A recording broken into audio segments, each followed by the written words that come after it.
আমাদের বাসায় অলমোস্ট সবাই এই মুরগির মাংসটা খুব বেশি পছন্দ করে। এটা হলো যেটাকে আমরা ডিম পাড়া মুরগি বলে থাকি।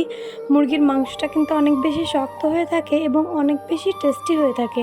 এটা রান্না করার জন্য আম্মু লবণ হলুদ মাখিয়ে নিয়েছে। আজকে যেহেতু এই মুরগির মাংসটা রান্না করা হবে, কড়াইয়ের ভিতরে গরম মশলা যেমন এলাচ, দারুচিনি এবং তেজপাতা দিয়ে একটু হিট উঠলে তখন মাংসটা দিয়ে দিতে হবে। এই যে আম্মু এভাবে করে রান্না করে নিচ্ছে। এই মাংসটা কিন্তু অনেক বেশি টেস্টি হয়ে থাকে।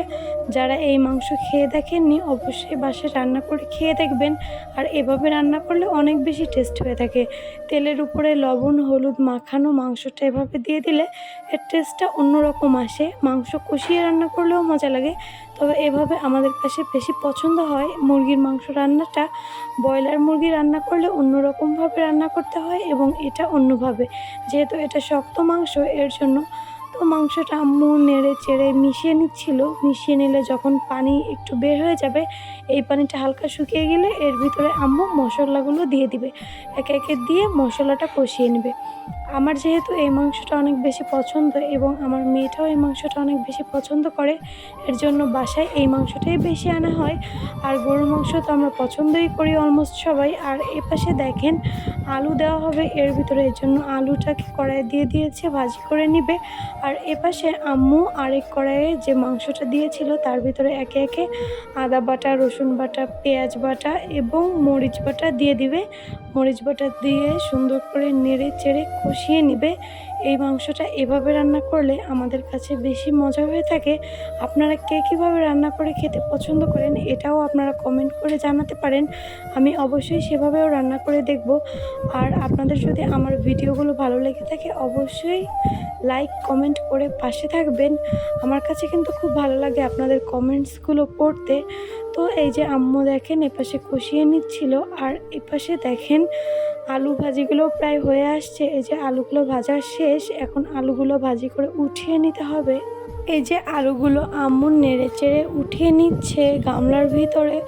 আমার কাছে কিন্তু আম্মুর হাতের রান্না খেতে অনেক বেশি মজা লাগে। আগে যখন বাসায় থাকতাম তখন খুব মিস করতাম। একা একা নিজে রান্না করে খেতে একদমই ভালো লাগে না। আম্মুর হাতের রান্না বসে বসে খাওয়ার কী যে মজা, এটা কিভাবে বলে বোঝাবো, যারা খেয়ে থাকেন তারাই একমাত্র বলতে পারবেন। আমিও মাঝে মাঝে আম্মুকে হেল্প করি, তবে আম্মু একদমই রান্না করতে দিতে চায় না। যেহেতু আম্মুর কাছে আছি আর বাসায় থাকলে একা একা রান্না করতে একদমই ভালো লাগে না। এর ভিতরে দেখেন আম্মু লাস্টে জিরা বাটাটা দিয়ে দিল, আর এরপর একটু কষিয়ে আলুগুলো এর ভিতরে ছেড়ে দিয়েছে। এবার নেড়ে চেড়ে সুন্দর করে মিশিয়ে নেবে। মিশিয়ে এর ভিতরে পানি দিয়ে দিতে হবে পরিমাণ মতো। এই যে আম্মু পানি দিয়ে দিয়েছে, যেহেতু শক্ত মাংস অনেকটাই বেশ পানি লাগবে। আপনারা চাইলে প্রেশার কুকারেও একটা সিটি দিয়ে নিতে পারেন, তাহলে কিন্তু আরও বেশি নরম হয়ে যাবে। তো আমরা আজকে কড়াইয়ে রান্না করব, এভাবে আমাদের কাছে বেশি মজা লেগে থাকে। তো আজকে একটু ঝোল ঝোল রান্না করব, যেহেতু রুটি দিয়ে খাওয়া হবে। আর রুটি দিয়ে এই মাংসটা খেতে অনেক বেশি মজা লাগে। একটু ঝাল ঝাল মুরগির মাংসর সাথে রুটি, কী যে মজাদার। তো আপনাদের যদি এইভাবে রান্না করা পছন্দ হয়ে থাকে অবশ্যই বাসায় একবার রান্না করে দেখবেন।